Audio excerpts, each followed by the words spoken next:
송암에 있는 그 인라인 경기장에 인라인 타러 왔다가 여기 익스트림 파크도 한번 지금 들어와 본 거예요. 이건 그 어그레시브 종목으로 타는 건데,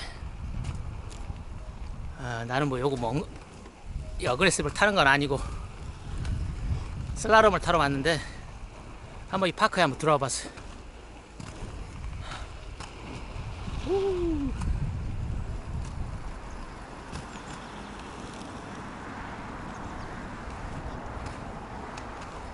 오늘 또 귀양 뭐 운동하러 나온 김에 책도 한 권 읽으려고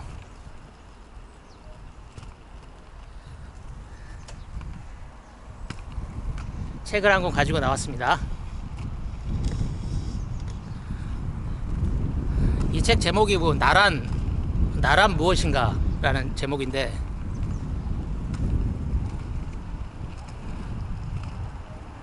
지난 그 2500년 정도 뭐 소크라테스 공자부터 시작해서 지금까지 계속 소크라테스 공자 석가모니 부처에서 시작된 그 질문이죠. 이게 나란 누구인가, 나란 무엇인가.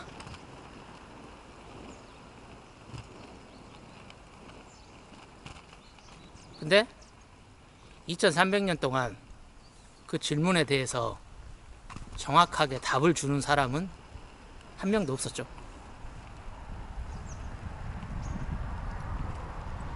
나도 그 철학 관련된 책을 꽤 많이 읽었는데,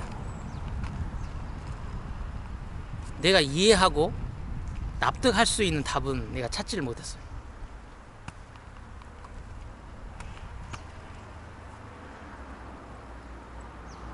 그런 철학서들은 보면 좀 뜬금없고, 또 실생활에 적용하기가, 내 삶에 적용하기가 간단치가 않아요. 그러니까 그 철학서를 읽어도 내 삶이 전혀 변화가 없어요. 그러니까 나한테는 전혀 도움이 안 된다는 얘기지. 그게 고전이고 뭐고 멋있게이고 간에 그 책을 읽고 내 삶이 변화가 안 되면 나한테는 그냥 쓰레기예요. 괜히 시간만 낭비하고 있어. 근데 작년에 이 책을 만났거든요. 이 책은 그 일본 사람, 아마 그 소설가인 것 같아요. 소설가가 지금 자기 나름대로의 그런 어떤 깨달음, 또 개인의 철학을 나란 무엇인가에 대한 주제로 놓고 풀어놓은 책인데, 이 책을 읽고 나서 내가 더 이상 나는 누구인가, 나란 무엇인가라는 질문을 더 이상 난 안 해요. 이제 거의 이 책 속에 내가 수긍할 만한, 내가 납득할 만한 답이 들어있더라고. 보니까 이 접근하는 방식이 철학적인 방식이 아니고, 이게 그 사람이 그 글을 쓰는 소설가라서 그런가, 그 단어들, 즉 우리가 그 개인이라고 하는 단어 있잖아요. 개인이라고 하는 단어. 이 개인이라고 하는 단어가 이 최근에 만들어진 단어거든요. 우리나라에서 만들어진 단어가 아니고 일본에서, 그 메이지 유신 그때 만들어진 단어인데, 영어 원문은 indivisible, 그러니까 나누어질 수 없는 하나의 개체라는 그 영어를 일본 사람들이 개인이라고 지금 번역을 해놓은 거고, 우리는 그런 단어를 만들 능력이 없으니까 그냥 일본 사람들이 번역해놓은 그 개인이란 단어를 쓰고 있는 겁니다. 지금.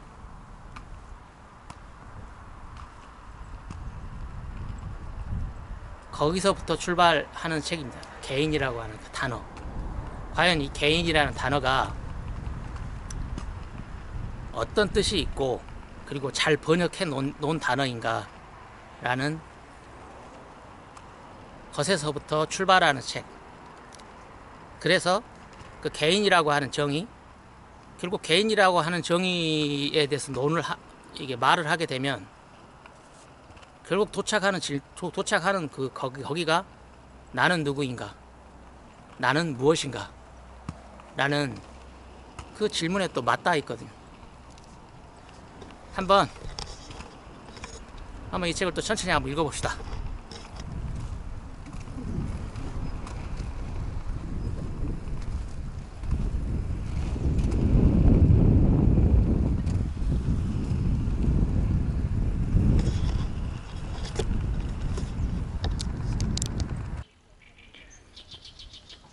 이 책의 목적은 인간의 기본 단위를 다시 생각해 보는 데 있다. 개인에서 분인으로. 분인이란 무엇인가? 개인보다 한 단계 작은 이 새로운 단위를 도입하는 것만으로도 세상을 보는 관점이 크게 달라진다. 문제는 오히려 대략적이고 엉성한 개인이라는 단위가 현대를 사는 우리 생활에는 이미 온전히 대응할 수 없다는 데 있다. 일본어 개인은 영어 인디비주얼의 번역인데 일반적으로 널리 퍼진 시기는 메이지 시대에 접어든 후였다. 한동안은 일개인으로 번역되었다. 인디비주얼의 구성은 인 플러스 디비주얼이며 디비드는 나누다라는 동사에서 유래된 디비주얼의 부정접두사 인이 붙은 단어이다. 인디비주얼의 어원은 직역하면 불가분, 즉 더 이상 나눌 수 없다는 의미이며 이 말이 오늘날의 개인이라는 의미로 정착된 시기는 불과 얼마 안 된 근대에 접어든 후였다. 일본인은 이 개념을 서양에서 유입한 셈인데 개인이라는 일본어에서는 나눌 수 없다는 본래의 뜻을 감지하기 어렵다. 그런 생각은 해본 적도 없다는 사람이 대부분일 것이다. 그러나 실은 우리 개인이 안고 사는 다양한 문제들이 이 보이지 않는 어원 속에 감추어져 있다. 개인은 나눌 수 없다. 이 말은 인간의 육체를 떠올려 보면 당연한 얘기다. 한 인간의 몸은 죽어서 토막을 내지 않는 한 나눌 수가 없다. 단 하나뿐인 그 몸, 실체로서 존재하는 개인에게 철순이, 영이 같은 이름이 각각 붙어있다. 그렇다면 우리의 인격은 과연 어떨까? 몸과 마찬가지로 더 이상 나눌 수 없는 유일한 개념일까? 지금까지는 당연하다고 여겼다. 나는 나고 너는 너다. 몸과 마찬가지로 그 경계는 명확하며 다양하게 느끼고 생각하는 나는 단 하나뿐이라고 믿었다. 그런데 과연 정말로 그럴까? 그것이 우리의 실감과 합치될까? 머릿속을 깨끗이 비우고 인간관계를 찬찬히 관찰해보면 아무래도 그렇지 않은 것 같다는 의구심이 솟구친다. 예를 들면 회사에서 일할 때와 가족과 함께 있을 때 우리는 늘 한결같이 똑같은 나일까? 고등학교 동창과 오랜만에 한잔하러 가거나 연인과 단둘이 사랑을 속삭일 때 우리의 말투나 표정, 태도는 많이 다르지 않을까? 그야 물론이지 인간에게는 여러 가지 얼굴이 있으니까 그렇게 말할지도 모르겠다.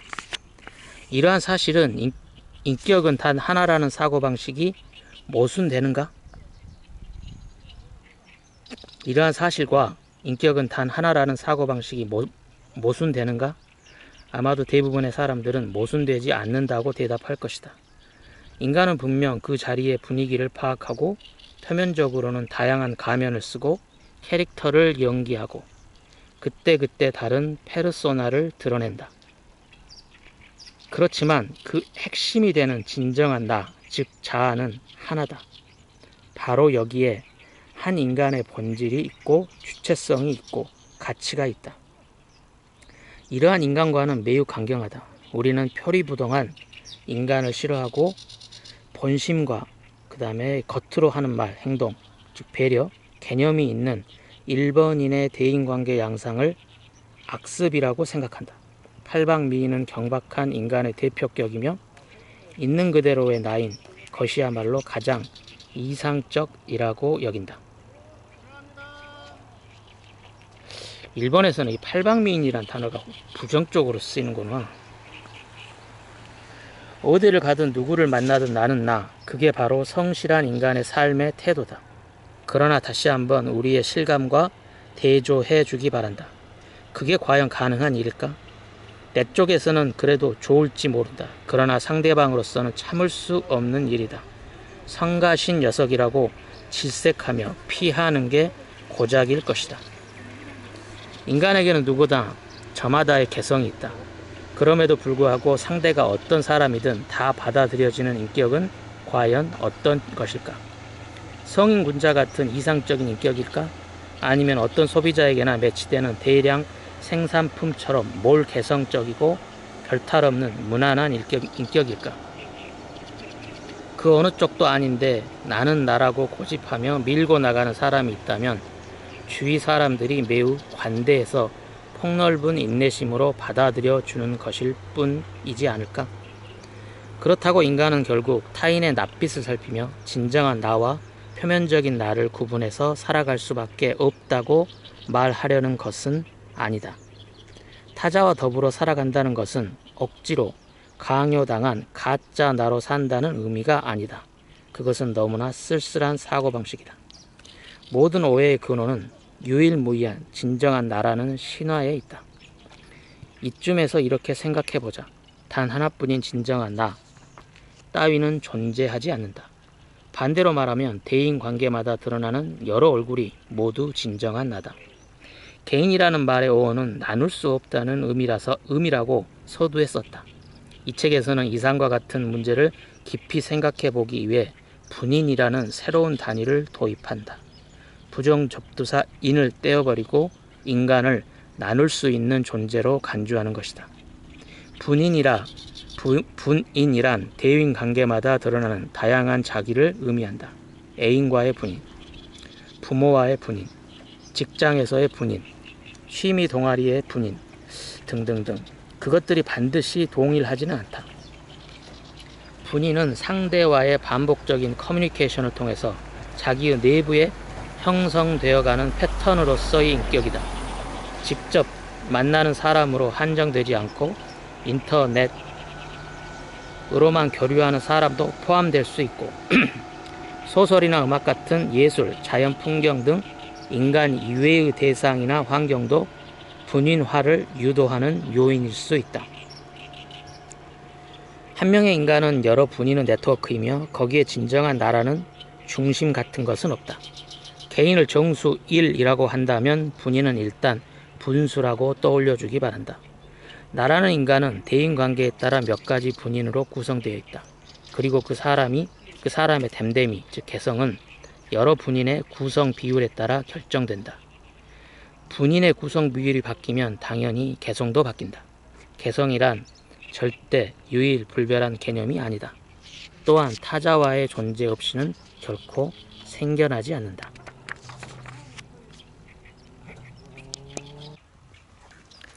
진정한 나란 무엇인가?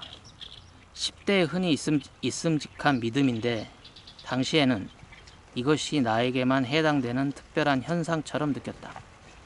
그러나 아마도 비슷한 경험을 한 분들이 많을 것이다. 과거가 아니라 지금 현재 바로 이 상황이라고 말하는 사람도 분명 있을 것이다. 일상의 여러 국면에서 마음이 편치 않을 때 그 자리의 분위기에 맞춘 캐릭터를 연기함으로써 그럭저럭 모면해 간다. 그리고 나중에 그것은 진정한 나가 아니었다고 스스로를 합리화시킨다. 이렇듯 진정한 나, 거짓된 나라는 모델은 간편하고 알기 쉽다. 이 모델에서는 진정한 나와 거짓된 나 사이에 명확한 서열이 있으며 가치가 있는 쪽은 진정한 나다. 마지못해 겉으로만 웃고 넘기는 나는 그 자리에만 한정된 표면적인 나였다. 학교에서 뭔가가 채워지지 않았던 자극에 굶주렸던 나는 일시적인 모습에 불과하다. 그래, 그렇게 결론 내림으로써 진정한 나의 가치를 지키려 한다. 그러나 이 모델에서는 성가신 부분이 있다. 나는 지금 이 글을 쓰면서 중학교나 고등학교 시절 친구가 이 책을 읽는다면 어떻게 받아들일지 마음이 조금 아프다. 히라노는 우리랑 즐겁게 얘기를 나눴는데 그건 그저 적당히 맞춰준 것뿐이고 사실은 전혀 즐겁지 않았다는 말인가? 아니, 절대 그렇지는 않다. 즐거웠다. 그렇지 않았다면 그들과의 우정이 지금까지 이어질 리 없다. 따라서 이 진정한 나, 거짓된 나라는 모델의 문제는 바로 여기에서 비롯된다. 캐릭터란 연기하는 나이며 가면이란 한번 쓰고 버리는 일시적인 얼굴이다. 내 안에는 그것을 연기하는 진정한 나가 있고 쓰고 있는 가면 속에는 꾸밈없는 참모습이 있다. 만약 그렇다면 상대 역시 마찬가지일 것이다. 그렇다면 우리의 인간관계란 대체 무엇이란 말인가? 조금 전까지 그토록 친숙하게 나눈 친구나 연인과의 대화는 모두 다 표면적인, 단지 겉으로만 그럴싸하게 꾸민 가식이란 말인가? 나는 진정한 나를 끝까지 감춘 채 거짓된 나로 중학교나 고등학교 친구들과 교제를 계속 해온 것인가? 그리고 상대도 그랬단 것인가? 그렇지는 않을 것이다. 분명 소설을 좋아했고 학교에서는 뭔가 채워지지 않는 느낌을 받기도 했다. 하지만 그렇다고 소설만 읽으면 거짓된 나로 살지 않아서 좋고 고독한 행복감을 느꼈냐고 한다면 반드시 그렇지는 않다. 이러니 저러니 해도 나는 개근에 가까울 정도로 매일같이 열심히 학교에 다녔다. 커뮤니케이션은 심플하게 이상적이다. 커뮤니케이션은 심플한 게 이상적이다. 서로 가면을 쓰고 캐릭터끼리 얘기를 주고받으며 진정한 나는 다르다는 식의 복잡하고 까다로운 관계는 대단히 큰 스트레스다. 이 사람의 웃는 얼굴을 믿어도 될까? 지금 한 말은 진심일까? 그런 의심을 하기 시작하면 누구를 대해도 경계를 풀 수 없을 테고 그 관계를 냉소적으로 파악하게 된다. 따라서 최대 문제는 그렇다면 진정한 나란 무엇인가 라는 것이다. 캐릭터나 가면이 표면적인 거짓된 나라고 한다면 어딘가에는 진정한 나가 있어야 한다. 흔들리지 않고 확고한 나를 찾아내야 한다. 불안정하게 휩쓸리지 않는 나의 본성을 알아내야 한다. 자아를 확립해야 한다. 이런 선문답 같은 화두 때문에 수많은 사람들이 고뇌하고 괴로워하고 있다. 그런데 진정한 나란 과연 무슨 근거로 진정하다고 말하는 것일까? 옛 친구와 새 친구가 동석했을 때 분인이라는 조어와 관련해서 굳이 새로운 어휘를 안 써도 기존의 캐릭터나 가면이라는 말이면 충분하지 않느냐는 지적을 몇 번인가 받았다. 그러나 캐릭터를 연기한다, 가면을 쓴다는 발상은 아무래도 진정한 나가 표면적으로 가짜 인격을 가장하거나 조작하는 이미지다. 문제는 그러한 이중성이자 가치의 서열이다. 나의 개인적인 에피소드를 조금 더 소개하겠다. 교토 대학에 다닐 무렵 고향 기타쿠슈에서 친구가 놀러 온 적이 있다. 고등학교 동급생이었고 며칠 동안 내 방에서 묵었다. 그런데 때마침 대학 친구들과 고기를 먹으러 갈 약속이 잡혀 있던 터라 별 생각 없이 그 친구도 데리고 나갔다. 나는 그 행동을 나중에 조금 후회했다. 대학 친구들과 고등학교 친구는 서로 초면이었다. 공통의 화제라고 해봐야 일단은 내 얘기뿐이었다. 대학 친구들은 호기심이 발동해서 고등학교 시절에 내가 어땠냐고 물었는데 옆에서 그들의 대화를 듣고 있는 나는 미루 말할 수 없이 마음이 불편했다. 고등학교 친구가 이 녀석은 옛날에 이랬느니 저랬느니 많은 이야기를 풀어놓았다.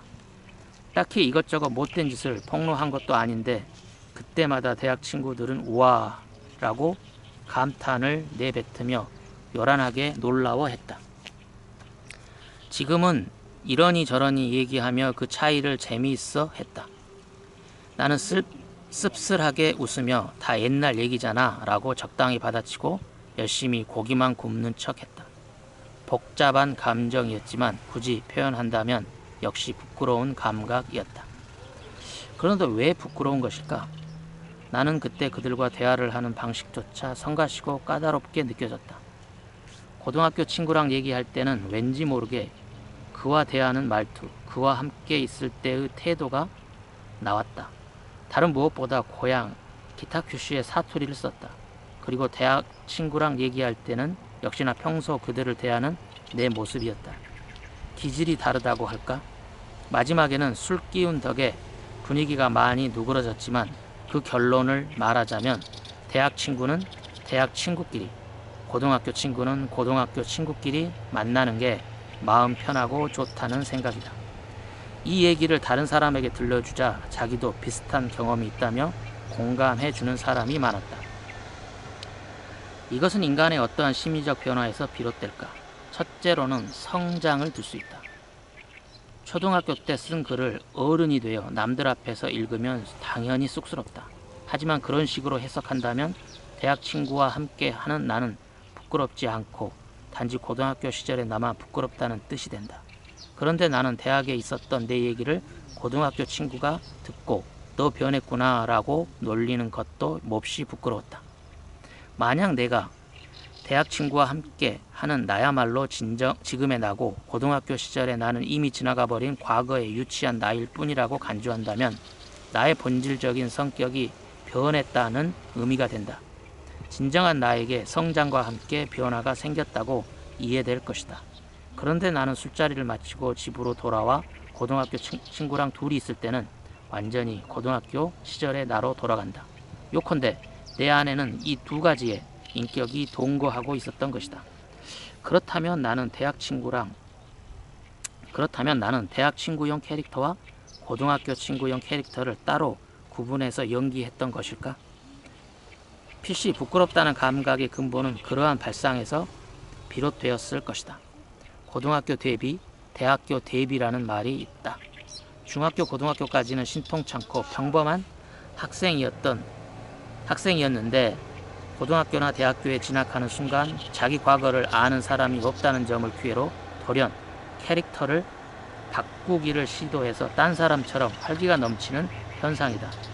그것은 보기도 민망하고 부끄러운 행동으로 여겨진다. 왜냐하면 본래는 그런 인간이 아니면서 무리해서 새로운 캐릭터를 연기하기 때문이다. 그 부자연스러운 모습에 왠지 애처로운 감정까지 품게 된다. 그러나 파리에서 겪었던 어학원의 예와 마찬가지로 나는 고등학교 시절에 딱히 어떤 캐릭터를 연기하지도 않았고 대학에 들어온 후로도 의식적으로 새 가면을 쓴 기억이 전혀 없다. 단지 그 환경 속에서 지내다 보니 자연스럽게 그런 내가 되었을 뿐이다.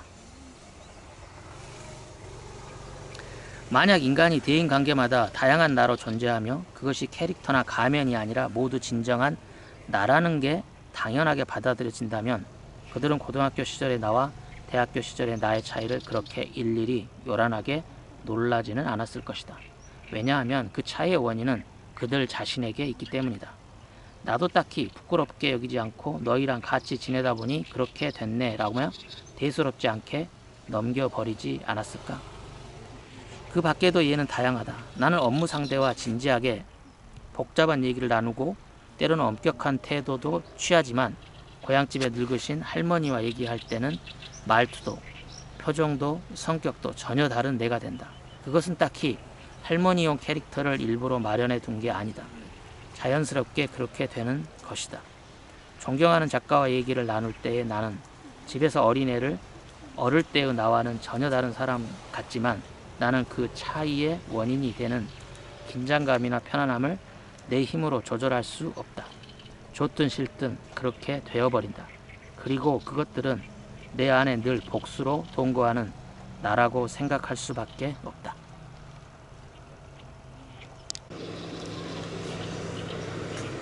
진정한 나라는 환상이 일으키는 문제. 일단 논의를 정리해보자. 인간에게는 몇 가지 얼굴이 있다. 우리는 우선 이것부터 긍정하자. 상대에 따라 자연스럽게 다양한 내가 된다. 그것은 전혀 꺼림칙하게 여길 일이 아니다. 어딜 가나 나는 나라고 고집을 부린다면 성가신 존재로 여겨질 뿐이고 소통은 일어나지 않는다. 그렇게 인간은 절대로 유일무이한 분할 불가능한 개인이 아니다. 복수의 분할 가능한 분인이다. 인간이 언제나 수미일관하며 나눌 수 없는 존재라면 실제로는 여러 얼굴이 있다는 사실과 모순된다. 그 모순을 해소시키려면 자, 즉 진정한 나는 하나뿐이며 나머지는 표면적으로 그때그때 활용하는 캐릭터나 가면, 페르소나에 불과하다고 가치 서열을 매길 수밖에 없다. 그러나 이런 사고방식은 잘못되었다. 첫 번째 이유는 만약 그렇게 생각한다면 우리는 누구와도 진정한 나로 커뮤니케이션을 도모할 수 없기 때문이다. 모든 인간관계가 캐릭터끼리, 가면끼리 서로를 속이는 꼴이다.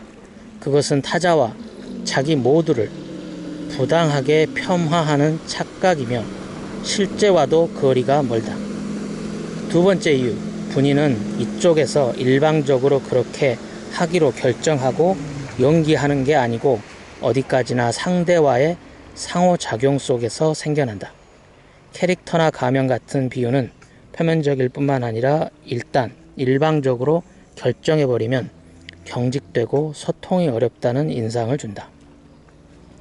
그러나 실제로 내가 할머니를 대할 때의 분인과 친구를 대할 때의 분인은 오랜 시간에 걸쳐 커뮤니케이션 속에서 희로애락의 다양한 반응을 주고받는 결과다. 또한 이것은 고정적이라고 보기보다는 가변적이다. 몇 년씩 시간이 지나면서 처음 만날 때와는 다른 말투나 표정으로 서로를 대하게 될 것이다. 그것을 일일이 가면을 바꿔 썼다느니 가면이 변모되었다고 설명하는 것은 무리가 있다. 이 점에 관해서는 2장에서 좀 더 자세히 논하려 한다. 세 번째 이유는 타자를 대하는 여러 분인에는 각각의 실체가 있지만 진정한 나에는 실체가 없기 때문이다. 그렇다. 그것은 결국 환상에 지나지 않는다. 우리는 가령 어떤 상대든 간에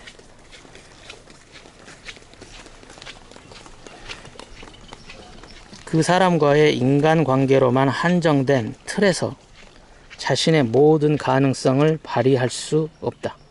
중학교 시절에 내가 소설을 읽고 미를 동경하고 인간의 생사에 관해 깊이 고민했던 것을 반 친구와 공유할 수 없었던 것이 그러한 예다. 그렇기 때문에 어딘가에 진정한 나가 있다고 생각하려고 한다. 그러나 실제로는 소설에 공감하는 나 또한 그 작품 세계와의 상호작용 속에서 생겨난 또 하나의 분인일 뿐이다. 절대 그것만이 유일하게 가치를 지니는 내가 아니며 학교에서 얼굴이 그런 나에 의해 연기되고 그때그때 나눠 쓰인 게 아니다. 분인은 모두 진정한 나다. 그런데 우리는 그렇게 생각하지 못하고 유일무이한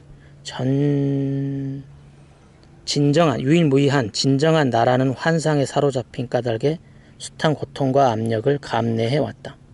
어디에도 실체가 없음에도 불구하고 그것을 알고 그것을 찾아내야 한다는 끊임없는 부추김에 시달려왔다.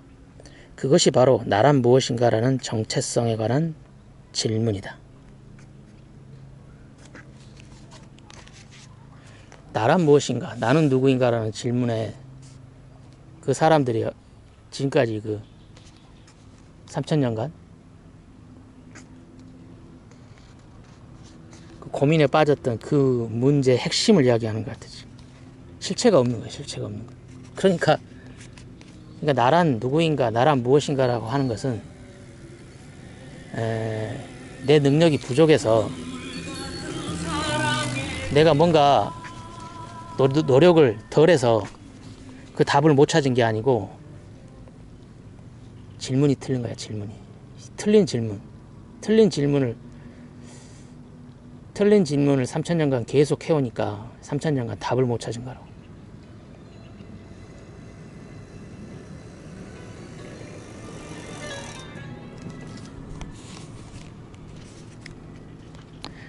개성을 존중한다는 것, 잡지 운세 특집이나 자기계발서 등에서 자주 접하는 진정한 나라는 말, 이 말과 한 쌍을 이루는 것이 개성이다. 개성이란 한 사람 한 사람의 개인에게 있는 특징적인 성격을 의미한다. 우리는 내 안에서 남과는 뭔가 다른 개성적인 부분을 찾아내고 싶어하며 남에게 좌우되지 않고 그 개성을 소중히 여기고 싶어한다. 그럼에도 불구하고 그 개성을 모른다는 게 늘 번민의 씨앗이다. 개성이란 대관절 무엇인가? 문무과학성의 중앙교육심의에서 개성 존중을 명확한 목표로 삼아 기치로 내걸게 된 시점은 1980년대 전반이다. 1975년생인 내가 초등학생, 중학생이 되었을 무렵에는 교육 현장에서 귀가 따가울 정도로 개성을 키워라, 개성 있게 살아라 말을 듣곤 했다. 내가 속한 단과이 주니어는 본래 인구가 많아서 입시 전쟁도 격화일로였으니 획일화된 주입식 교육에서 탈피해야 한다는 문제의식 자체는 매우 바람직했다. 그러나 해마다 끊임없이 연불처럼 들어온 개성이란 말은 정말 지긋지긋했다. 다른 무엇보다 개성적으로 살라고 해본들 아이들이 뭘 어떻게 해야 좋을지 갈피를 못 잡는다. 모두 똑같은 교복을 입고 아침부터 밤까지 똑같은 교육과정을 따라 공부를 한다. 특별활동이라도 하면 개성적이라는 뜻일까? 어쩔 수 없어서 머리 모양을 궁리하거나 교복을 고쳐 입으면 그것은 개성을 잘못 인식한 거라며 교무실에 불려가기 일수이다. 개성이라는 것은 사실 누구에게나 있다. 완전히 똑같은 인간은 이 세상에 존재하지 않는다. 세상을 바라보는 관점이나 사고방식도 10인 10색이다. 게다가 개성이 강한 사람은 사회와의 알력도 그만큼 크다 보니 괴로운 일도 많다. 자신이 왠지 겉돈다는 느낌을 받는 사람은 오히려 평범함을 더 동경하게 마련이다. 결국 교육 현장에서 개성 존중을 부르짖는 이유는 장래의 개성과 직업을 연결하라는 의미다. 자기가 하고 싶은 일을 찾아라. 노력해서 꿈을 실현해라. 사회에 나가 자기가 하고 싶은 일을 하는 것이야말로 개성으로 산다는 의미이다. 자신의 개성을 발휘하는 것은 바로 그 시점이다. 그렇기는 하지만 자기가 하고 싶은 일을 그리 쉽게 알 수는 없다. 젊은데 꿈도 목표도 없느냐고 몰아붙이지만 직업의 다양성은 본래 사회의 필요에 의해서 생겨나며 다양한 개성을 가진 인간이 있다고 그것을 다 살릴 수 있도록 다양한 직업이 만들어지는 것도 아니다. 편지 배달이 특기인 사람이 있어서 우체국이 만들어지는 게 아니라 편지를 주고받을 필요가 있어서 우체국이 만들어지고 그곳에서 일할 사람을 구하는 것이다. 게다가 직업의 다양성은 개성의 다양성에 비하면 훨씬 한정적이며 양적으로도 한계가 있다. 야, 이게 진짜 완전히 적당한 비유.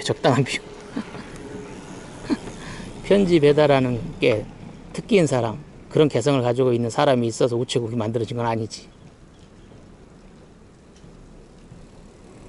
그러니까 개성의 다양성보다 그 직업의 다양성은 훨씬 더 편협하다는 얘기죠.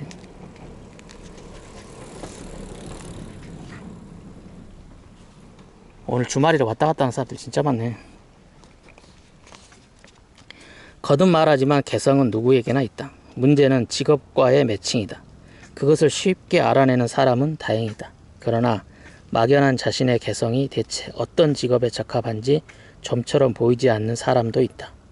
뭔가를 하고픈 의욕은 몸부림칠 정도로 강하다. 하지만 그것이 무엇인지 알 수가 없다. 나 역시 그런 시기가 있었다. 우리에게는 직업 선택의 자유가 있다. 그러나 그것은 동시에 직업 선택의 의무이기도 하다. 왜냐하면 우리 사회는 필요에 따라 다양하게 기능이 분화되고 누군가가 그 역할을 맡지 않으면 불편한 상황이 초래되기 때문이다. 농업이나 어업의 후계자 문제가 사람들 입에서 자주 오르내리는데 농업이나 어업이 적성에 맞는 사람이 그 직종에 종사해주지 않으면 곤란하다. 때문에 그 의무를 다하지 않는 인간의 개성을 사회는 좀처럼 승인해주지 않는다. 사회적 분업의 일환으로 볼 때 그것은 도움이 안 되는 개성이기 때문이다. 나스메 소세키는 나의 개인주의라는 유명한 강연록에 이렇게 말했다.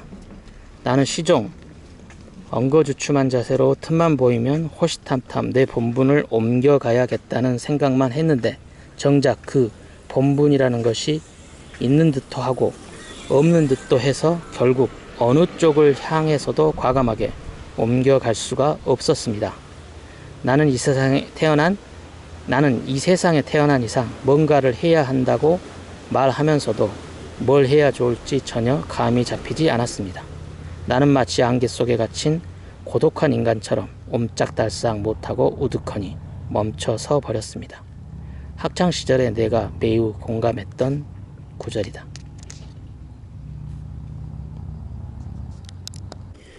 은둔형 외톨이와 자아찾기 여행. 그런 와중에 우리 시대에서 가장 현저하게 드러난 두 가지 현상이 있었다. 은둔형 외톨이와 자아찾기 여행이다. 은둔형 외톨이는 대인관계를 모조리 차단하고 문자 그대로 집에 틀어박히는 것이다.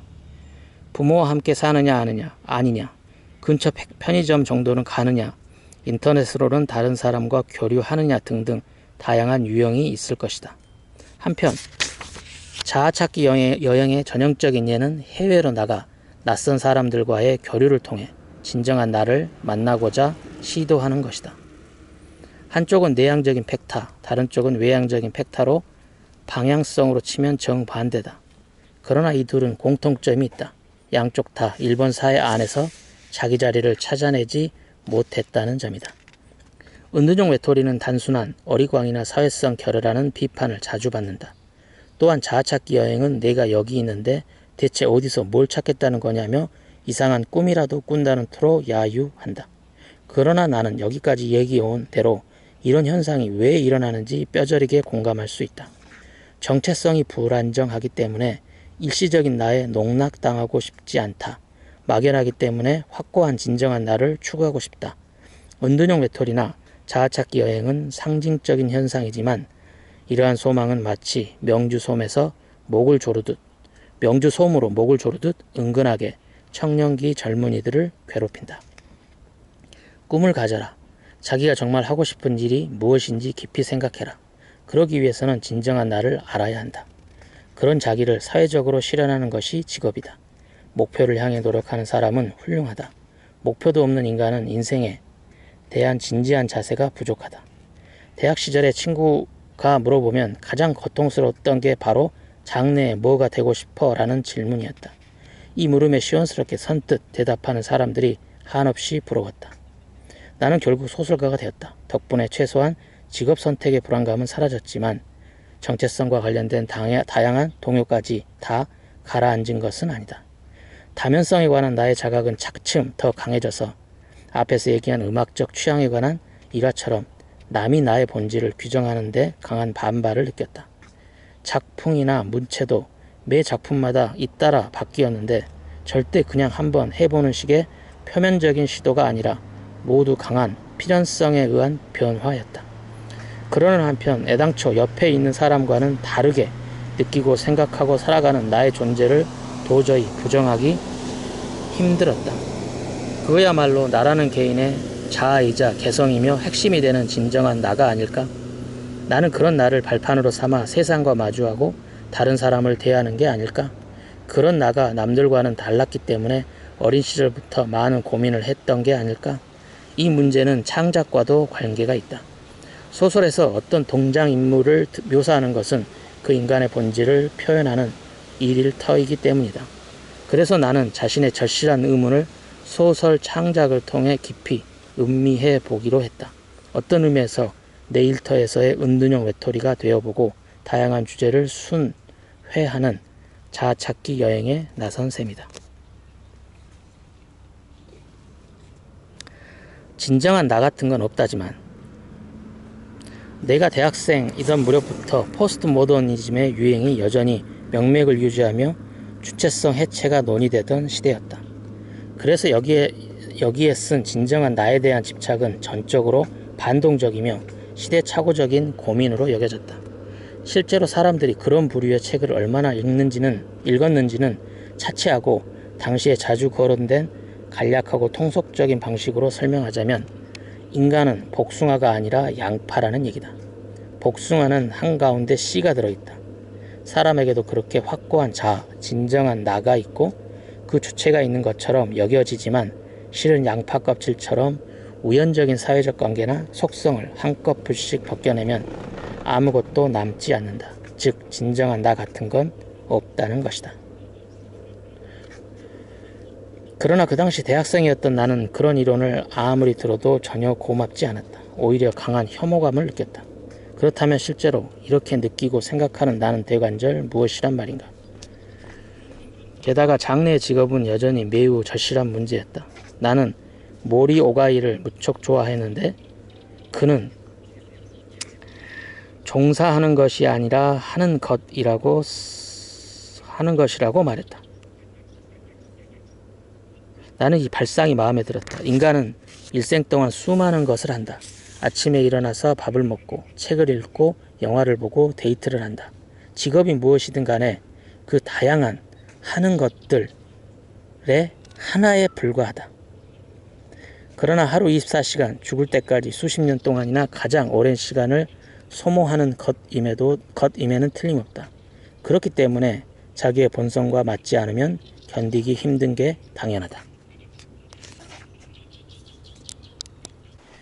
우리를 괴롭히는 모순. 지금은 물론 당연하게 받아들여지지만 메이지 시대에 일본에 유입된 여러 개념 중에 개인이라는 어휘는 유독 이해하기 힘든 말이었다. 그 이유는 일본이 근대화에 뒤처졌기 때문이라기보다 이 개념의 발상 자체가 서양 문화의 독특함에서 유래됐기 때문이다.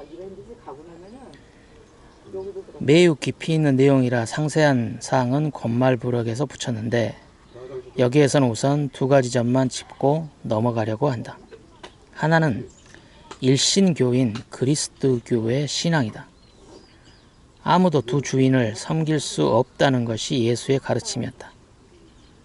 인간에게는 몇 가지 얼굴이 있어서는 안 된다. 언제나 단 하나의 진정한 나로 유일한 신을 섬겨야 한다. 그렇기 때문에 원래는 나눌 수 없다는 의미뿐이었던 인디비주얼이라는 말에서 개인이라는 의미가 생겨난 것이다. 다른 하나는 논리학이다. 의자와 책상이 있는 이미지를 떠올려보자. 그것들은 각각 의자와 책상으로 나뉜다. 그러나 책상은 책상으로 더 이상 나뉘지 않고 의자는 의자로 더는 나뉘지 않는다. 요컨대 이 나뉘지 않는 최소 단위가 바로 개체라는 것이 분석을 좋아하는 서양인의 기본적인 사고방식이다. 동물이라는 범주가 다시 한 단계 작은 포유류로 나뉘고 사람으로 나뉘고 인종으로 나뉘고 남녀로 나뉘고 개개인으로까지 나뉜다.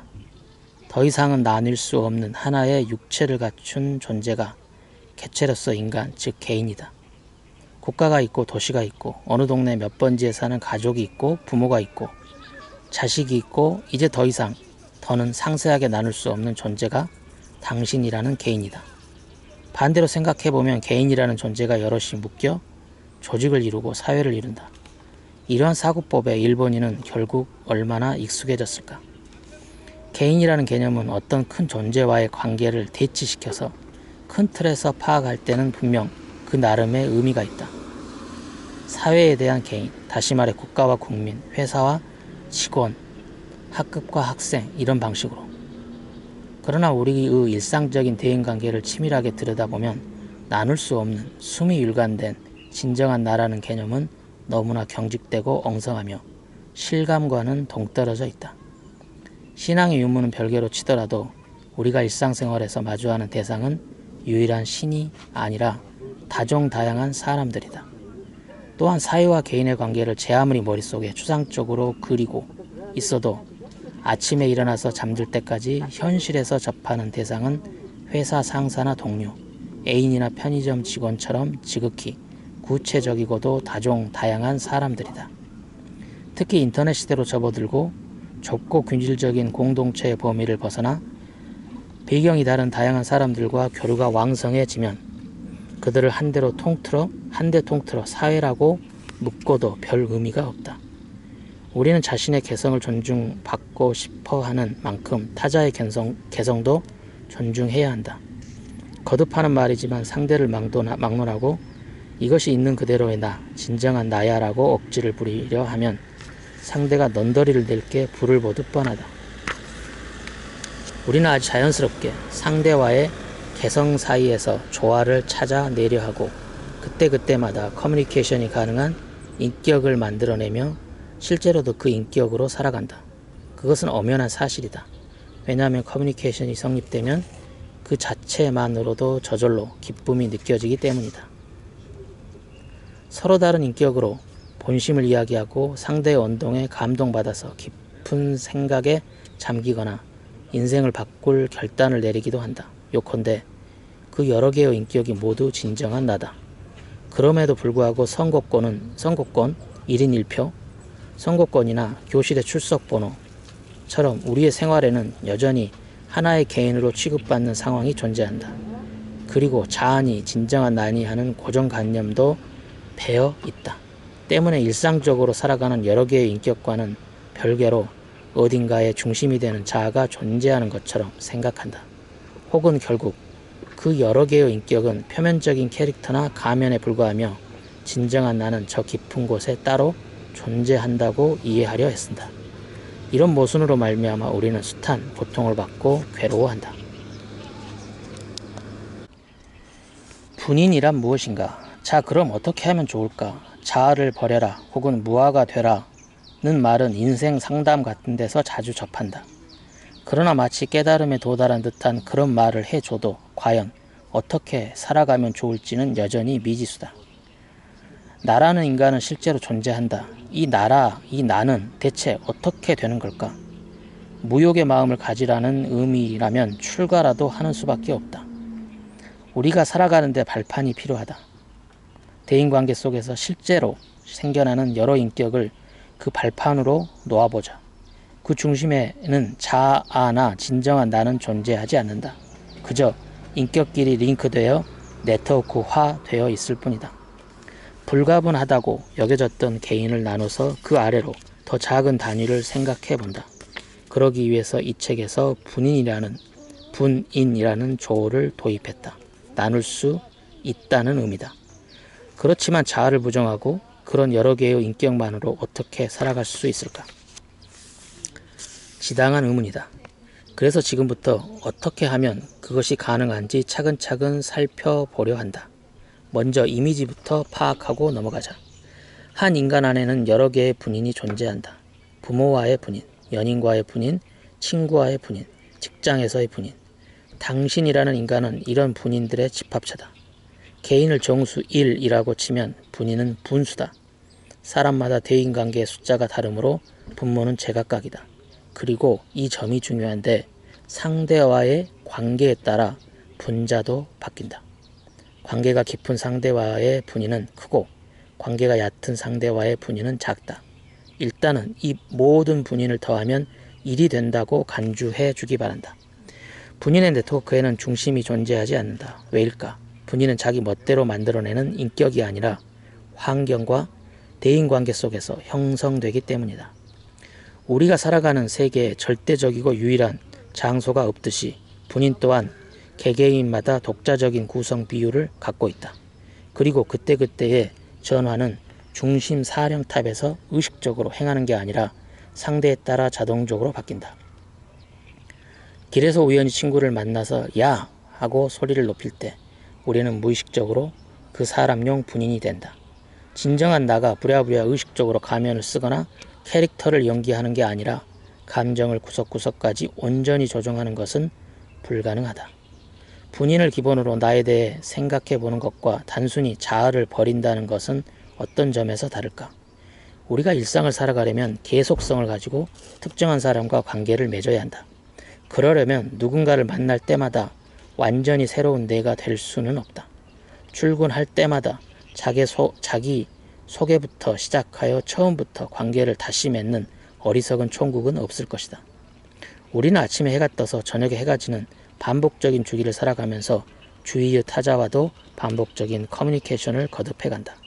인격이란 그런 반복을 통해서 형성되는 일종의 패턴이다. 이 사람과는 이런 태도로 이 말투를 쓰면 커뮤니케이션에 성공한다. 그리고 부수적으로 내 안에서 다양한 희노애락의 감정이 솟아난다. 만나는 횟수가 늘어날수록 패턴의 정밀도가 높아진다. 또한 친밀감이 깊어질수록 패턴은 보다 복잡한 커뮤니케이션에도 대응 가능한 폭넓은 범위를 확보한다. 그것이 관계하는 인간의 숫자만큼 분인으로 갖춰진 존재가 인간이다. 또한 타자는 반드시 살아있는 몸을 가진 인간이 아니어도 상관없다. 인터넷으로만 교류하는 상대여도 괜찮고 자기가 좀 매우 좋아하는 문학, 음악, 미술이어도 괜찮다. 혹은 반려동물인 개나 고양이와의 커뮤니케이션을 위한 분인도 소유할 수 있다. 지금부터 이러한 분인이 어떻게 발생하는지 잠시 살펴보도록 하겠다. 1단계 사회적인 분인. 분인은 특정한 누군가와의 반복적인 커뮤니케이션을 통해 형성된다. 그 과정은 크게 3단계로 나눌 수 있다. 먼저 어떤 인간관계든 상대를 잘 모르는 상태부터 시작된다. 처음 접하는 상대와는 간단하게 자기소개를 하고 대수롭지 않은 얘기를 주고받는 게 보통일 것이다. 날씨나 스포츠 결과 또는 미디어에서 많이 다뤄지는 사건이나 연예계 소식 등등 이야깃거리는 되도록이면 많은 사람이 관심을 공유할 수 있는 내용이 바람직하다. 이 단계에서는 앞으로 서로가 상대를 위한 분인을 형성해 나갈 방향을 모색한다. 맨 처음 단계의 이 분인은 불특정 다수의 사람과 커뮤니케이션이 가능한 범용성이 높은 분인이다. 이것을 사회적인 분인이라고 부르기로 하자. 사회적인 분인은 우리가 일상생활의 여러 상황에서 살아가는 미분화된 상태다. 예를 들면 아파트 엘리베이터에서 낯선 주민과 같이 탔다고 가정하자. 가볍게 눈인사를 나누고 경우에 따라서는 몇 마디쯤 주고받게 될지도 모른다. 오늘은 덥군요. 그러게요. 너무 더워서 힘드네요. 거의 내용이 없는 오로지 커뮤니케이션을 위한 커뮤니케이션이다. 이럴 때 우리는 상대가 어떤 사람이든 대부분 엇비슷한 인간이 된다. 다시 말해 이것이 사회에서 일반적으로 받아들여지는 분인이다. 일상생활의 커뮤니케이션은 이러한 사회적인 분인으로 이루어지는 부분이 매우 크다. 편의점이나 패밀리 레스토랑의 계산대로 향할 때 우리는 딱히 점원의 개성에 맞춘 커뮤니케이션을 도모할 필요가 없으니 서로 사회적인 분인끼리 접촉해도 꺼릴 게 전혀 없다. 편의점 직원의 접객 용어가 지나치게 매뉴얼화 되었다는 비판이 자주 들리는데 일본에서는 아무래도 이런 상황에 일일이 개별적으로 분인화하는 것을 꺼리는 경향이 있는 듯하다. 손님은 주먹밥이든 우렁차든 물건만 사면 그만이다. 10년 단골로 다니는 시장의 생선 가게에서 주고받는 식의 대화를 원하는 게 아니다. 상대가 필요 이상으로 분인화를 요구하면 일본인은 오히려 그 사람을 이상하게 보기까지 한다. 2단계 그룹용 분인. 사회적인 분인끼리의 다음 단계는 특정 그룹용 분인이다. 1대1 만남이면 사회적인 분인에서 곧바로 그 상대방에게 맞는 분인으로 나아갈 수 있겠지만 한달음에 그렇게 되기는 힘든 상황도 많다. 일반적으로 인간관계는 조직이나 집단을 매개로 넓어지게 마련이다. 그럴 경우 학교나 회사, 동아리 같은 그룹용 분인이 요구된다. 이런 경우 그룹이란 회사나 학교 같은 공적인 귀속단체로만 한정되지는 않는다. 시부야에서 어린 아가씨들이 자기들만의 독특한 어휘와 말투로 떠들어대다가 이 채널과 같은 인터넷 익명 게시판에 독특한 용어가 어지럽게 오가는 것도 그룹에 맞춘 분인화다. 나는 작가라는 직업상 일상적으로 많은 편집자들을 접한다. 처음 일하는 편집자에게는 사회적인 분인으로 대한다. 업무적으로 구체적인 얘기를 주고받게 되면 편집자 일반에 대한 분인으로 대한다. 그것은 의식적으로 스위치를 바꾸는 게 아니라 나중에 돌이켜보면 편집자를 상대할 때는 대체로 같은 태도로 대한다고 알아채게 되는 것이다. 다른 직종에 종사하는 사람이나 친구, 가족을 대할 때의 나와는 다르다. 이 분인은 지금까지 많은 편집자들과 반복적인 관계를 맺으면서 배양된 것이다. 상대는 상대대로 작가 일반에 대한 분인으로 대하는 단계일 것이다. 학교에는 교풍이나 회사에서는 사풍이 있듯이 업계나 직종에도 독특한 풍토가 있다. 오랜 세월 한 분야에 종사해온 사람들은 그 풍토가 몸에 배어서 옷차림이나 행동, 어휘, 사용이나 잡담 내용에 어딘지 모르게 공통점이 묻어난다. 사회적인 분인이 보다 좁은 범주로 한정된 것이 그룹용 분인이다. 3단계 특정 상대용 분인. 사회적인 분인과 그룹용 분인을 거쳐서 최종적으로 만들어지는 것이 특정 상대용 분인이다. 그렇지만 모든 관계가 이 단계까지 도달하는 것은 아니다. 그렇게 되느냐 마느냐는 운도 따를 테고 서로 맞고 안 맞고의 문제도 영향을 미칠 것이다. 내 경우에는 편집자 일반용 분인인 채로 일하고 그대로 끝나버린 관계가 수없이 많다. 특히 업무 의뢰와 원고 송고를 모두 이메일로 진행하여 한 번도 만날 기회가 없는 경우 서로가 그 이상 분인화할 방법이 없다. 그러나 오랜 연재 등으로 몇 번씩 연락을 주고 받게 되면 자연스럽게 서로의 사고 습관이나 템포를 파악하게 되어 보다 구체적인 분인이 생겨난다. 그렇게 됨으로써 커뮤니케이션은 한층 깊어진다. 물론 전혀 다른 분야에서 일하는 상대라도 이런 일은 일어날 수 있다. 전에 유명한 프랑스인 파티쉐와 대담을 했을 때의 일이다.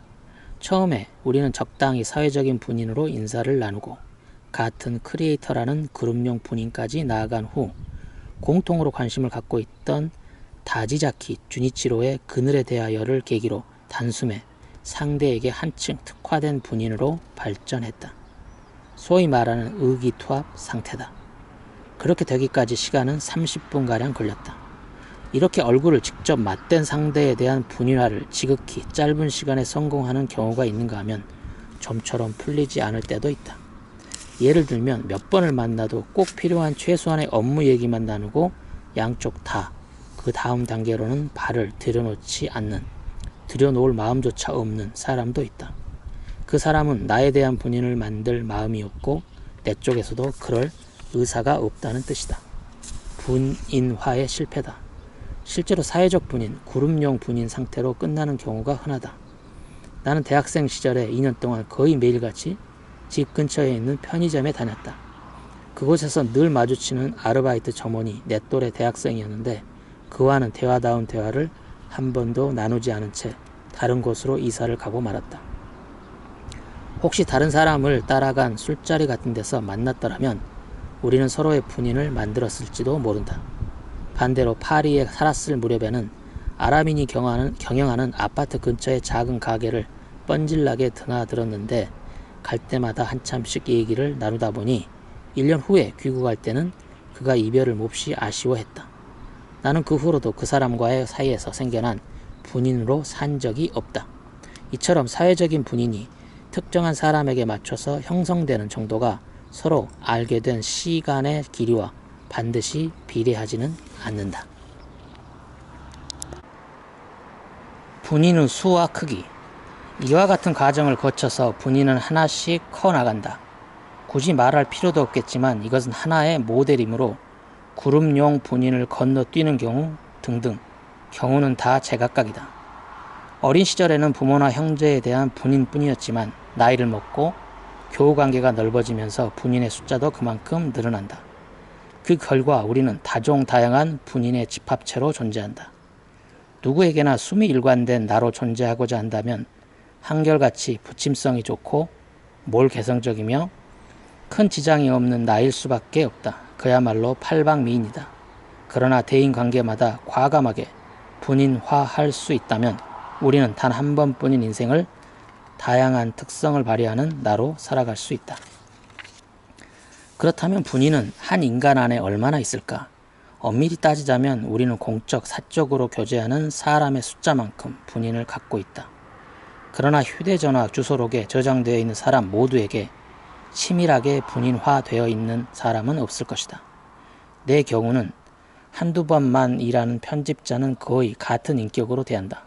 애당초 우리의 삶은 하루 24시간, 1년 365일로 정해져 있으니 교제 범위도 그 유사한 시간 내에서만 넓혀갈 수 있다.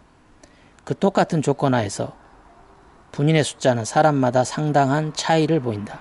그것은 아마 어느 정도의 분인 숫자를 안고 사는 게 자기 마음이 가장 편한가로 결정될 것이다. 참고로 내 경우를 살펴보자. 지인의 숫자가 아니라 내가 가진 분인의 숫자다. 그렇게 내가 감당할 수 있는 분인의 숫자를 생각해보니 내 경우에는 아무래도 그리 많은 친구를 필요로 하지 않는 것 같다. 이를 통해 알게 되어 그 틀을 벗어나 친해진 사람은 같이 있으면 즐겁다. 그러다 보니 내 안에도 그들용의 소중한 분인이 존재한다. 그러나 고등학교 시절 친구용 분인은 몇 년 만에 한번 활성화하면 되는 정도라 늘 갱신할 필요는 없다. 감당할 수 있는 분인의 숫자에 맞춰서 실제로 사귀는 사람 숫자도 자연스럽게 조정된다. 동시에 살아갈 수 있는 분인의 숫자는 분명 상한선이 있을 것이다. 그렇다면 각각의 분인의 크기는 무엇으로 결정될까? 커뮤니케이션이 반복될수록 분인은 최신의 상태로 경신되어 간다. 여러 해에 걸쳐 오랜 관계를 맺어온 사람과의 분인은 당연히 그 사람 안에서 큰 비율을 차지할 것이다. 한편 딱 한 번만 만난 사람이라도 그때 생긴 분인이 결정적으로 남아있을 수 있다. 여러 해 동안 계속되는 분인, 부모나 배우자와의 분인 등 지금 현재 생활에서 24시간의 대부분을 살아가는 분인, 업무 상대와의 분인 등 그것들이 자기 안에서 큰 비율을 차지하고 있다고 실감할 게 틀림없다. 물론 이들의 크기는 불변하는 게 아니다. 자신을 둘러싼 인간관계가 변하면 저절로 변화한다.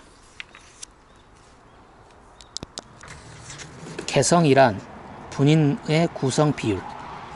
이처럼 개인보다 작은 분인이라는 단위를 설정해보면 개성에 관해서도 지금까지와는 다른 인식이 가능하다. 누구를 어떻게 사귀느냐에 따라 당신 안의 분인 구성 비율이 변화한다. 그 총체가 당신의 개성이 된다. 10년 전의 당신과 지금의 당신이 다르다면 그 까닭은 교제하는 사람이 바뀌었고 읽는 책이나 사는 장소가 바뀌어서 분인의 구성 비율이 변화되었기 때문이다.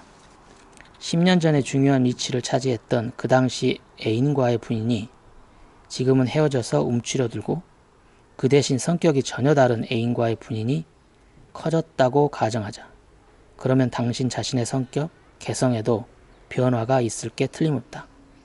개성이란 절대 날 때부터 타고난 일생 동안 불변하는 개념이 아니다. 이런 예는 어떨까? 초등학교 시절부터 알고 지낸 친구가 중학교에 들어가서 불량 청소년이 되고 말았다. 당신은 불과 얼마 전까지만 해도 그토록 친했던 친구가 갑자기 난폭해진 모습에 당혹스러워한다. 이쪽에서는 무슨 나쁜 짓을 한 것도 아니고 상대가 나와의 교제를 꺼리는 것도 아니다. 그럼에도 불구하고 대화가 잘 풀리지 않는다. 이것은 예의, 그 진정한 나, 거짓된 나라는 모델로 설명한다면 저 애는 초등학교 때는 얌전했는데 사실은 저렇게 성질이 악한 인간이었다라는 식의 얘기가 된다. 하지만 그렇게 치부해버리면 너무 가엽다. 실제로도 그런 사고방식은 잘못된 것이다. 그렇다면 분인의 모델로 생각해보면 어떨까? 불량 청소년이 된 친구는 불량한 친구들과의 사이에 만들어진 분인이 비대해졌다. 그 때문에 그 내부에 있는 학교 교사나 친구와의 다른 분인들의 압박을 받아 약화되고 말았다. 그 때문에 그 내부에 있는 학교 교사나 친구와의 다른 분인들이 압박을 받아 약화되고 말았다. 다른 분인들이 가능할 것 같아도 교사 앞에서는 불량 청소년들과 형성된 분인을 일관되게 밀고 나가야 하기 때문에 애써 억누른다. 그는 누구에게나 불량 청소년끼리의 분인으로 대하려 하기 때문에 교실에서의 커뮤니케이션도 잘 풀리지 않는다. 결과적으로 고립되다 보니 점점 더 불량 청소년들과 지내는 시간이 늘어나서 그 분인이 강화되는 악순환에 빠지게 되는 것이다.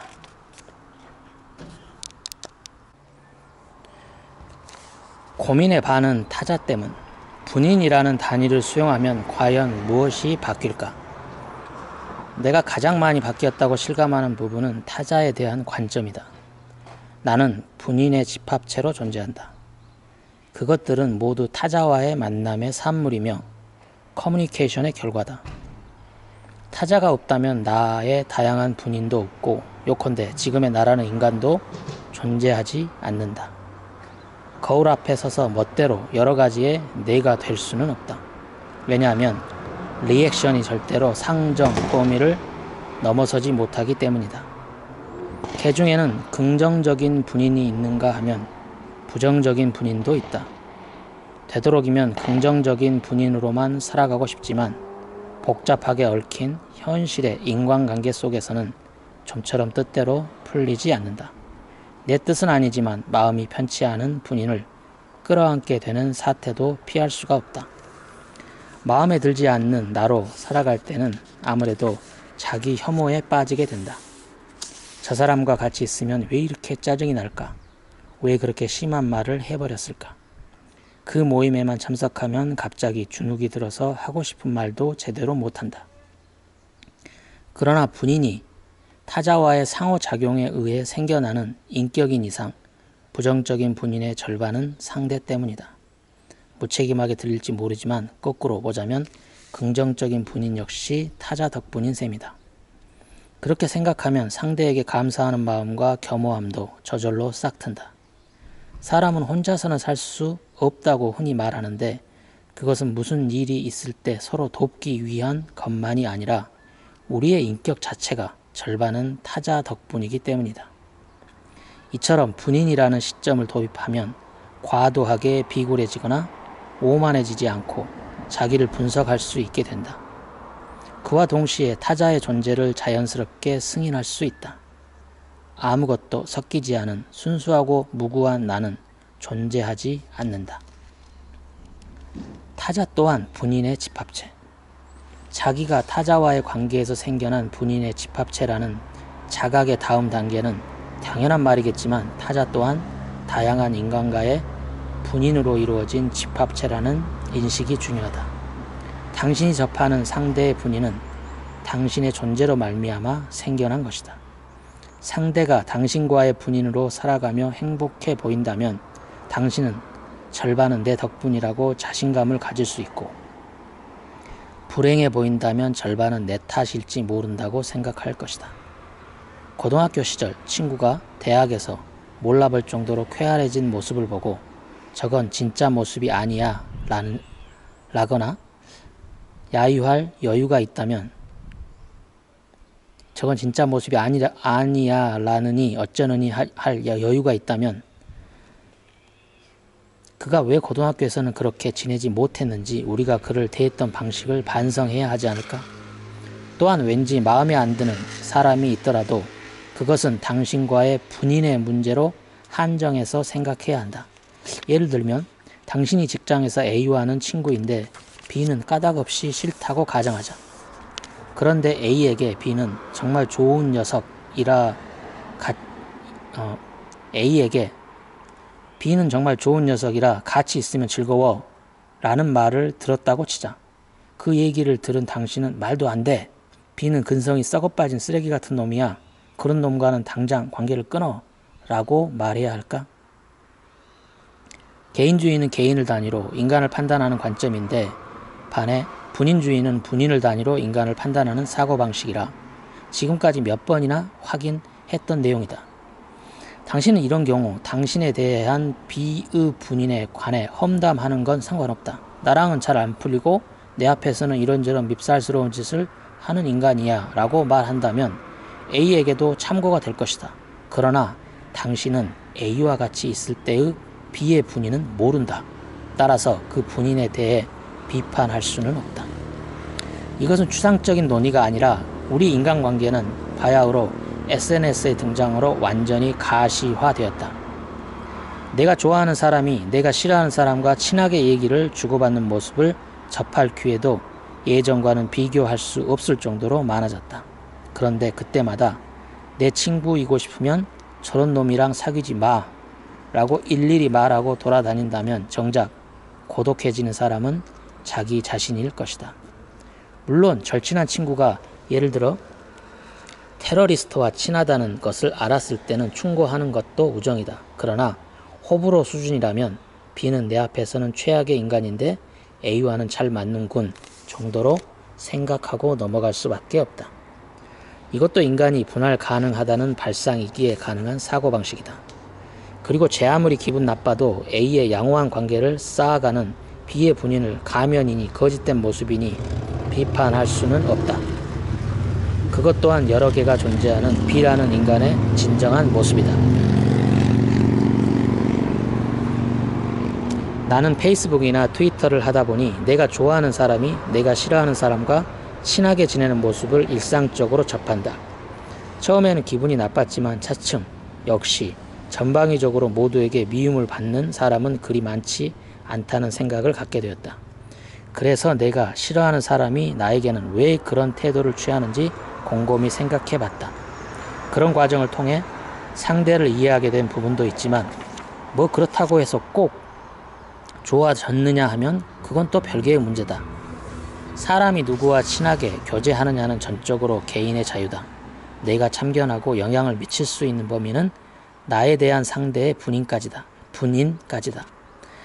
물론 나에 대한 상대의 분인이 다른 인간과의 분인 문제로 상담을 요청할 때는 가능한 선에서 돕는다. 그러나 그 밖의 교제 범위에서는 쓸데없는 참견은 삼가해야 한다. 중요한 것은 분인의 균형. 인간에게는 아무래도 서로 맞고 안 맞고의 문제가 있게 마련이다. 모든 사람과 잘 지내는 사람은 이 세상에 없다. 나 역시 조금 전에 싫어하는 인간에 관해 썼다. 물론 싫어하는 사람은 안 보고 살면 더없이 좋겠지만 그것이 여의치 않을 때도 많다. 직장 상사나 거래처 담당자처럼 일상생활에서 도저히 피할 수 없는 껄끄러운 대상도 있게 마련이다. 내 친구 하나는 회사에서 상사에게 오랫동안 파워 해러스먼트, 일종의 직권을 이용한 괴롭힘이라는 뜻인가요? 파워 해러스먼트를 당했다. 그 얘기를 들어보면 그 상사가 나쁜 게 명백하지만 회사가 작아서 인사로 해결하기도 어렵다고 한다. 그는 지금은 그럭저럭 잘 지내지만 만날 때마다 걱정이 앞선다. 그래서 나는 그에게 분인 얘기를 들려주었다. 회사 상사와의 분인과 아내나 친구와의 분인을 구별해서 생각하는 편이 좋다. 상사와의 사이에서는 불행한 분인화가 일어나고 있지만 자기의 정체성이나 개성을 고려하는 선에서는 그 분인의 비율을 크게 받아들이지 말고 아내나 친구와 같이 있을 때의 분인을 소중히 여겨라. 자기를 분할 불가능한 개인이라고 간주해버리면 회사에서의 상태 그대로 다른 사람도 접해야 한다. 그래서야 삶이 즐거울 수 있겠냐고. 물론 이런 분석을 한다고 문제가 단번에 해결되지는 않는다. 그러나 분인이라는 시점을 도입함으로써 현상을 재검토할 수 있다. 내 친구와 마찬가지로 직장의 인간관계 때문에 괴로워하던 또 다른 지인이 있었는데 인사이동으로 거북한 상사의 그늘에서 벗어나 그 분인으로 살지 않게 된 후로는 몰라보게 활기가 넘친다. 최근 자주 들리는 새로운 타입의 우울증 증상이 있다. 건강이 안 좋다고 회사를 계속 쉬어서 동료나 상사가 문병하러 가보니 정작 본인은 쌩쌩하고 친구와 술을 마시러 나갔다는 유형이다. 예전 같으면 단순한 꾀병으로 간주될 게 틀림없지만 본인은 경제적인 불안감도 있을 텐데 고작 꾀병 따위를 둘러대다 회사에서 잘리고 싶지는 않을 것이다. 그런데도 도저히 회사에 나갈 수가 없는 것이다. 그렇지만 친구가 부르면 몸이 갑자기 가벼워지며 건강해진다.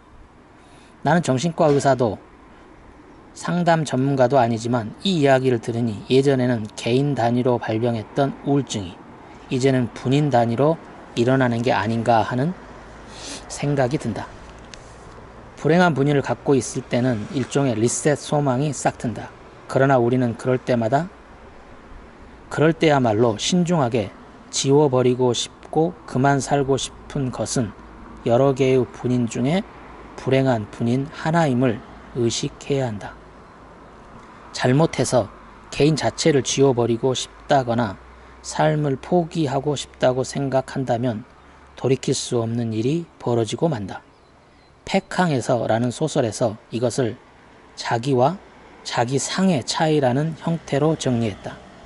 나는 이 주제를 공백을 채우세요 라는 장편 소설에서 또다시 다뤘다. 일단 분인이 생겨난 이상 그것을 쉽게 배제할 수는 없다. 그러나 관계를 끊으면 그 분인은 갱신되지 않으며 하루 중에 그 분인으로 살아가는 시간도 줄어든다. 그렇게 되면 상대적으로 다른 분인보다 비중이 낮아질 게 틀림없다. 중요한 것은 늘 자기 분인의 전체 균형을 바라보는 태도다. 내 안에는 언제나 여러 분인이 존재하므로 혹시 분인 하나의 상태가 나빠져도 다른 분인을 발판으로 삼으면 된다. 이쪽이 안 되면 저쪽이 있다고 생각하면 그만이다. 그러는 중에 여유가 조금 생기면 상태가 나빠진 분인을 어떻게 다뤄야 할지 다시 곰곰이 생각해 보면 된다. 인생은 하이리스크 하이리턴이다. 하나의 인격으로 운에 맡기고 살아가면 된다고 생각하는 사람도 있을 것이다. 그렇게도 잘만 풀린다면 아무 문제가 없다. 행운이니 가만 내버려 두자. 그러나 우리가 매일같이 직면하는 사회의 복잡성은 행운만으로 극복해낼 수 없다. 적어도 이래저래 고민하는 사람에게 행운이 함께 하기를 이라고 조언할 수는 없는 노릇이다.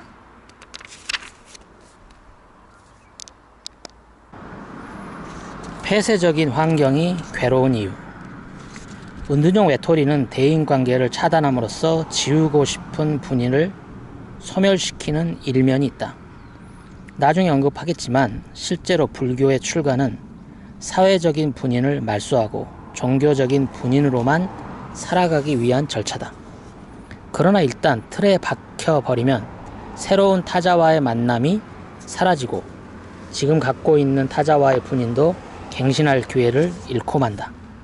따라서 오로지 과거의 분인으로만 살아가야 하기 때문에 변화는 점점 더 어려워진다. 폐쇄적인 환경에 놓이면 누구나 괴롭다. 그것은 감각적으로는 모두 알고 있겠지만 내가 그 이유를 깊이 파고들며 고민해본 작품이 결괴 후에 발표한 던이라는 가까운 미래에 대한 장편 소설이다. 던에서는 2030년대 유인 화성 탐사를 주제로 다뤘다. 나는 그 취재 과정에서 인류가 화성에 갔다 오려면 기간이 2년 6개월에서 3년이나 필요하다는 사실을 알게 됐는데 그게 과연 가능한 일일까 하는 의구심부터 들었다. 당시 나사의 계획으로는 승무원이 6명가량 배정되었다. 2년 6개월이나 되는 기간 동안 그들은 변변한 사생활도 없는 비좁은 우주선이나 화성기지에 틀어박히게 된다. 항해와는 달라서 답답하다고 잠깐 바람을 쐬고 올 수도 없는 노릇이다. 뭔가 안 좋은 상황이 발생하면 곧바로 죽음이 기다리고 있다. 제 아무리 마음이 잘 맞는 동료라도 그 스트레스는 거의 고문이나 다를 바 없다. 사실 임무 달성의 가장 큰 불안 요소는 우주선의 기술력보다 승무원들의 정신 상태인 셈이다. 왜 이러한 폐쇄 환경이 가혹할까? 그것은 그들이 다양한 분인화의 기회를 빼앗겼기 때문이라는 게 나의 추측이다. 우리는 일상생활 속에서 여러 분인으로 살아가기에 비로소 정신적인 균형을 유지할 수 있다. 회사에서는 분인에 이상이 생겨도 가족과의 분인이 순조로운 상태라면 스트레스는 경감된다. 반대로 아이가 아무리 귀여워도 집에 틀어박혀서 매일 아이만 상대하다 보면 아이와의 분인으로만 살아가면 기분 전환 삼아 밖에 나가 친구와 식사라도 하고 싶어지기 마련이다. 전업주부의 육아 스트레스를 이해하려면 분인 구성 비율에 대한 배려가 필요하다. 유인 화성 탐사선 승무원들은 2년 6개월 동안이나 이른바 직장에서의 분인으로만 살아가야 하는 상태에 놓인다. 그들은 그야말로 단 하나의 얼굴밖에 없는 개인으로 살아가야 한다. 한편 그동안 지구에서는 인터넷을 통한 사람들끼리의 커뮤니케이션이 점점 더 활발해지고 분인화가 한층 더 발전될 것이다.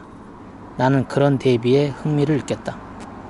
2010년에 칠레 광산에서 광부 33명이 갱 안에 갇히는 낙반 사고가 일어났다. 구출될 때까지 몇 개월 동안 갱 속에 갇힌 광부들은 가족과 전화통화를 할 수 있었는데 그것이 그들의 스트레스를 경감시켜 주는데 크게 기여했다. 이것은 함께 갇힌 광부 동료끼리의 분인뿐만 아니라 가족과의 분인으로도 살아갈 수 있게 해주려는 배려였다.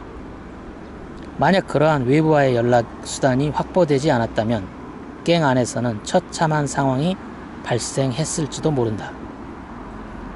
인간은 단 한 번뿐인 인생을 가능하면 다양한 나로 살고 싶어한다. 대인관계를 통해 다양하게 변화할 수 있는 나를 즐기고 싶어한다. 언제나 똑같은 나로 감금되어 있는 것은 큰 스트레스다.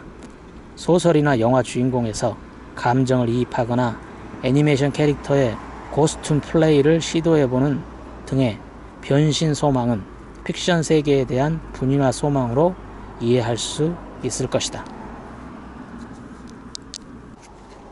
나를 좋아하는 방법. 어쩌면 다른 누군가를 좋아하는 것보다 자기 자신을 좋아하는 것이 더 어려운 일일지 모른다. 왜냐하면 자기에 관해서는 지나치게 잘 알고 있기 때문이다. 어진간한 자아도취에 빠진 사람이 아닌 한 인간은 자기를 무작정 전면적으로 긍정할 수가 없다. 내가 소설 속의 분인이라는 개념을 처음 등장시킨 것은 앞에서 말했듯이 던이라는 작품인데 그 전작인 결괴에서는 한 발짝 앞까지 다가와 있었다. 결괴의 주인공은 진정한 나라는 것을 믿지 않았기 때문에 심각한 공허감에 시달린다. 그는 이런 말을 한다. 나 자신이든 세상이든 둘 중 어느 하나를 사랑하는 마음이 있다면 인간은 살아갈 수 있어. 그런데 난 그 무렵에 그 둘 다의 애정을 잃어갔지. 세상이 끔찍이 싫고 사회에 절망했더라도 자기 자신을 좋아한다면 살아갈 수 있다. 반대로 자기를 좋아할 수 없어도 세상살이가 즐거우면 살아갈 수 있을지 모른다. 문제는 그 양쪽을 다 견뎌낼 수 없는 상황이다.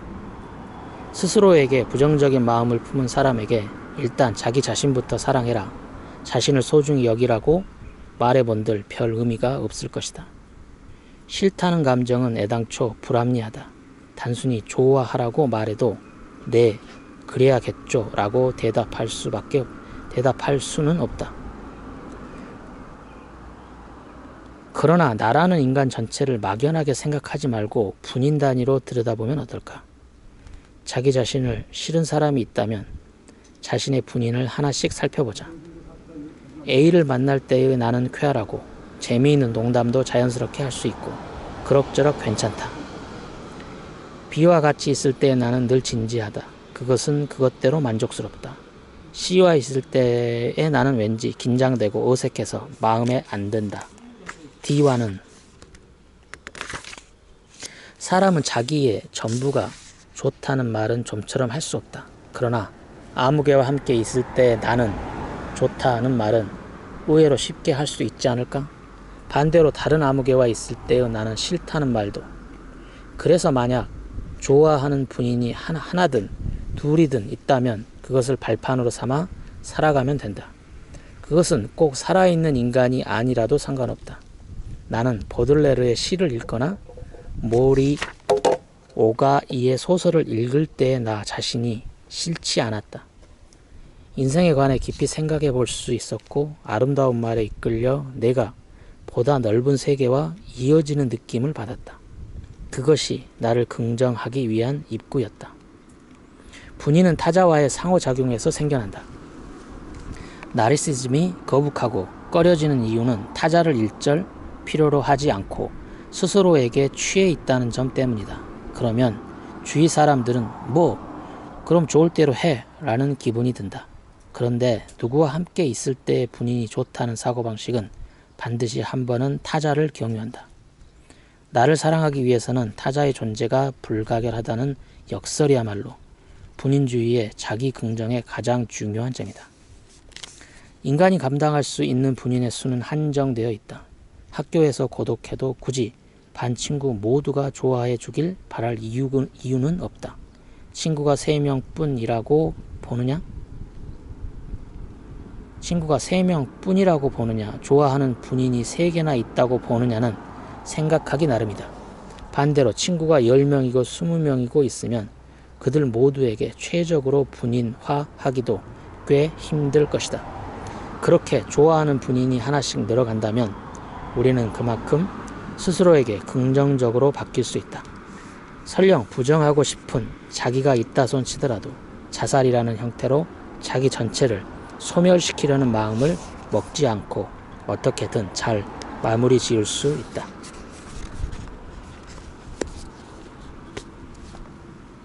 아, 힘들다. 나란 무엇인가 이 책 지금 마음에 드는 페이지들은 다 지금 읽었습니다. 근데 오늘 아침에는 이게 인라인 운동도 잠깐 하고 이 책 읽는 것까지 이게 두 개를 한꺼번에 하니까 너무 힘드네 이게. 이거 진짜 미련한 짓이구만. 둘 중에 하나만 해. 둘 중에 하나만. 책만 읽든지 인라인만 타든지. 두 개를 연속해서 하는 건 바보짓입니다. 하여간 이 책은 지금 나한테 좀 의미가 있는 책이고, 이렇게 오늘 이렇게 의미 있는 페이지들을 이제 읽어서 녹화를 했으니까 이거 이제 유튜브에서 두고두고 한번 들어보자. 오케이. 오늘 여기까지.